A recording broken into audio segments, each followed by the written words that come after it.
मसीह वंदना के खजाने से आज पेश है मसीह वंदना।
मसीह वंदना में आपका बहुत बहुत स्वागत है और आप सबको हमारा प्यार भरा नमस्कार। आज हम आपके लिए लेकर आए हैं पारिवारिक विषय पर एक संदेश हम तक पहुंचा रहे हैं पादरी किशोर मसीह। कुछ पिताओं की आदत होती है कि अपने परिवार को छोड़कर दूसरे परिवारों की तरफ उंगलियां उठाना। वे पूरे समय इस बात की तलाश में रहते हैं कि दूसरों के बच्चों में, दूसरों की माताओं में और दूसरों के परिवारों में क्या खोट है। लेकिन मेरे दोस्त, आप जो घर में पिता हैं, आपको चाहिए कि सर्वप्रथम दृष्टि उठाकर अपने परिवार ही पर दृष्टिपात करें। शायद सारी हवाएं आपके विपरीत हैं, बाल बच्चों का जीवन बिगड़ चुका है और घर टूटकर बर्बाद हो गया है। इस हालत में पिता क्या करे? क्या वो शराब का सहारा लेकर यह कहे, मेरा परिवार भी सुधार की आशा से परे है? कोई ऐसा आसार भी दृष्टिगोचर नहीं होता कि बाल बच्चे अपनी असाधारण चाल चलन को छोड़कर सुदृढ़ पथ पर एक बार फिर आ जाएं। परिस्थितियां कितनी भी विषम क्यों ना हो, हमें उनका सर्वप्रथम अवलोकन करना है और तब घर के पिता के रूप में होकर उसका सामना हमें पूरी तरीके से करना है। ये जो परिस्थितियां जिनके कारण से हम घबरा कर भागते हैं, वे अपना तथा साथ में हमारे परिवार का भी नाश कर देती हैं।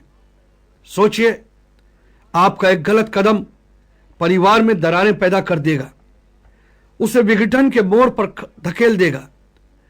धीरज आपका बड़ा दोस्त है। धीरज और सहनशीलता से आपको माझी बनकर समुद्र के तूफान, हवा, लहरों से लड़ना होगा। यहां तक कि भीतरी छिपे पत्थरों से अपने परिवार रूपी नैया को बचाकर किनारे लगाना होगा। क्या सचमुच आप तैयार हैं कि अपने परिवार को बचाने के लिए अपना सर्वस्व दे दें? मध्य प्रदेश का धार एक ऐतिहासिक स्थान है। मूर्ति कला के प्रसिद्ध शिल्पी का स्टूडियो इस स्थान पर है। कड़े बेडोल पत्थरों पर इस शिल्पी की सदी हुई कलाइयां लगातार प्रहार करती रहती हैं और उस सफेद पत्थर में छिपी कलाकृति को जीवित कर देती हैं। आप जो पिता हैं, सोचिए, आपने अपने परिवार के बेडोल अवस्था को सुंदर बनाने के लिए या सुंदर रूप देने के लिए आज तक क्या किया है?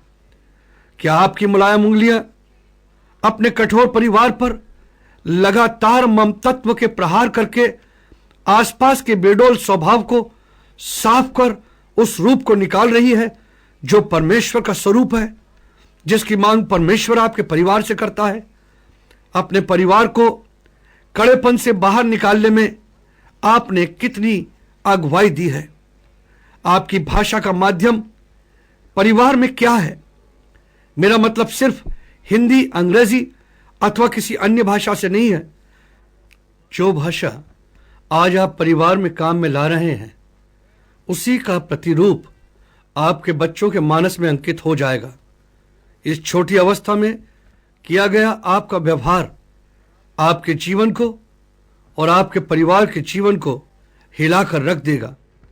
एक पिता जो मेरी कलीसिया का सदस्य था, मसीह समाज और अन्य धर्मी भाइयों में एक गणमान्य व्यक्ति था। उसका नाम सुनकर लोग अपना सिर झुका लिया करते थे, किंतु उसके घर में उसका व्यवहार बहुत ही भयंकर था। अपने बच्चों को वो काट लेता था तथा बुरी तरह उनकी पिटाई कर दिया करता था। पुत्र एक ही था। जब वो बड़ा हुआ तो बचपन के डाले संस्कार इस लड़के के मन में पूरी तरीके से बदले का अंकुर लेकर पनप चुके थे। पढ़ने लिखने के बाद भी ये लड़का अपने पिता को कभी भी आदर नहीं दे सका और पिता घुर घुर कर अवाक अपने बेटे के बर्ताव के प्रति आंसू बहाता रहा। क्या आपका रवैया भी अपने परिवार के साथ ऐसा ही है? यह कितनी भयानक बात है कि यदि पिता के रूप में आप अगुवाई करने में असफल रहे तो परिवार का मार्गदर्शन आपकी भावनाओं और अपेक्षाओं के विपरीत बनता चला जाएगा। परमेश्वर का वचन इस बात की पुष्टि करता है जिसका वर्णन मैं आपको करता चला जा रहा हूं। पवित्र बाइबल भी इस बात को बताती है कि पति अथवा पिता जो है वो अध्यक्ष अथवा परिवार का सिर या अगुवा है। पुराना नियम व नया नियम किसी प्रकार की शंका इस बात में व्यक्त नहीं करता है कि कौन घर का स्वामी है अथवा अधिकारी है। इसमें कोई शंका नहीं कि परिवार की प्रगति में माता पिता दोनों का उत्तरदायित्व बराबरी का है, किंतु धर्मशास्त्र इस जिम्मेवारी को विशेष तरीके से पुरुष पर डालता है। पुरुष इस बात के प्रति उत्तरदायी है कि उसके परिवार में परमेश्वर के नियमों का पालन हो रहा है अथवा उन नियमों का पालन नहीं हो रहा है। परिवार को एक बात की और आवश्यकता है, वो यह है कि पिता अपने परिवार को क्या वो अवसर दे रहा है जिनकी अपेक्षा परमेश्वर प्रत्येक पिता से अपने परिवार के प्रति करता है। बचपन में मेरे पिता ने मुझे मेरे घर से गिरजे जाने का रास्ता स्वयं चलकर बताया। उन्होंने मेरे बालक दिमाग पर आत्मा की छेनी और हथौड़ी से कभी दुलार और कभी उलाहना द्वारा बता दिया कि परमेश्वर के घर जाना जीवन के लिए कितना महत्वपूर्ण है। मेरे फुटबॉल टूर्नामेंट्स के फाइनल बहुधा रविवार को हुआ करते थे, किंतु पिता की प्यार भरी शिक्षा के कारण मैं अपने परमेश्वर के भवन से कभी विमुख नहीं हुआ। और आज मैं कह सकता हूं, मैं अपने पिता परमेश्वर के भवन से और उनसे प्यार करता हूं। इन्हीं संस्कारों के कारण मैं दिन प्रतिदिन उसकी सेवा में बढ़ता चला जा रहा हूं और आज मुझे प्रसन्नता है कि मैं प्रभु का सेवक हूं। और वही प्राचीन काल की विशेष बात जो मेरे पिता से मैंने सीखी थी, आज अपने बच्चों को दे दी है। आप अपने परिवार के मुखिया हैं, आप पिता हैं। यह पद आपको अधिकारी होने का परमेश्वर ने केवल इसलिए नहीं दिया कि आप इसको रखे रहें, लेकिन यह इसलिए है कि परमेश्वर के वचन के द्वारा आपको यह अधिकार प्राप्त हुआ है। मेरे दोस्त, प्रत्येक अधिकार के साथ उसका उत्तरदायित्व जुड़ा हुआ है। जब घर का पिता परिवार को उत्तम तरीके से अगुवाई देता है तो घर में अनुशासन व प्रभु के राज के प्रति प्रेम और आदर प्रकट होता है। परिवार में टीम भावना का प्रादुर्भाव आपको करना है। संबंधों का गहरा समन्वय व सामंजस्य बैठाना है और इस बात का एहसास कराना है टीम में एक भी नगण्य नहीं है, किंतु प्रत्येक की अपनी अहम भूमिका है जो परिवार के सफल जीवन के लिए आवश्यक है। परमेश्वर का वचन कहता है, तुम जो पिता हो अपने बालकों का क्रोध मत भड़काओ, वरन प्रभु की शिक्षा और अनुशासन में उनका पालन करो। परमेश्वर ऐसा करने के लिए आपको आशीष दे।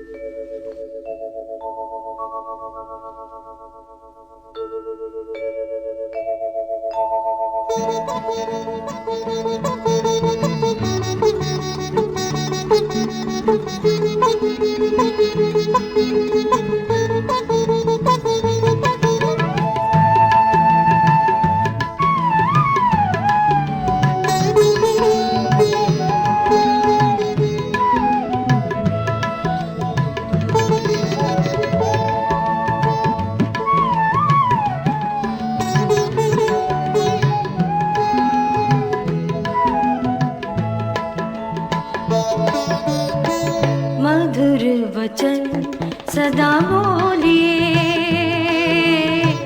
मन अपना सदा खोलिए, मधुर वचन सदा बोलिए, मन अपना सदा खोलिए।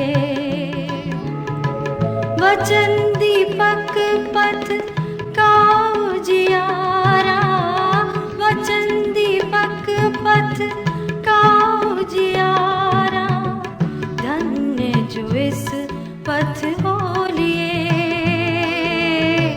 धन्य जो इस पथ बोलिए, मधुर वचन सदा बोलिए।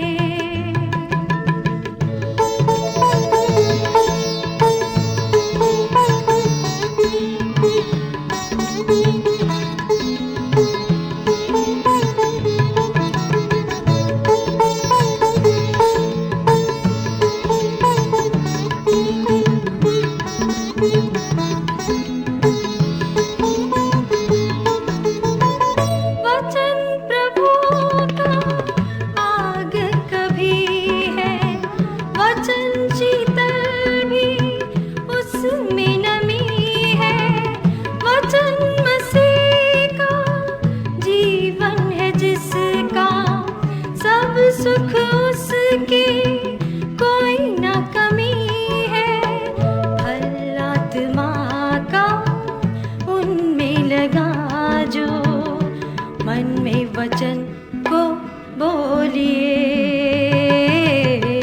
मधुर वचन सदा बोलिए, मधुर वचन सदा बोलिए,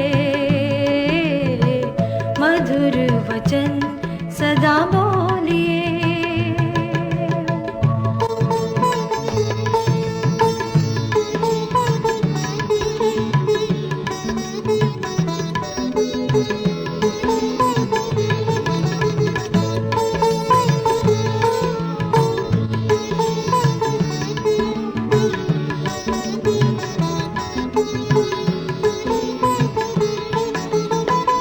वचन जो उसने हमसे कहा है, जीवन में उसको पूरा किया है, चिंता दुख और तम जीवन का उसके वचन ने दूर किया है, वही सुख में जो वचन पे चलकर प्रभु के संग संग होलिए, मधुर वचन सदा बोलिए, मन अपना सदा खोलिए, मधुर वचन सदा बोलिए, मन अपना सदा खोलिए। वचन दीपक पथ का उजियारा, वचन दीपक पथ का उजियारा, धन्य जो इस पथ बोलिए, धन्य जो इस पथ बोलिए, मधुर वचन सदा बोलिए, मधुर वचन सदा बोलिए, मधुर वचन सदा बोलिए।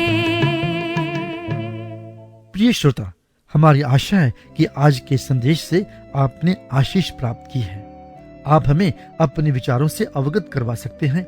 हमारा व्हाट्सएप फोन नंबर है 9319473370, 9319473370। हमारा ईमेल है info@masihivandana.org। अगले मसीह वंदना के विशेष संदेश के साथ आपसे फिर मुलाकात होगी। तब तक परमेश्वर का अनुग्रह आप पर बना रहे। आमीन।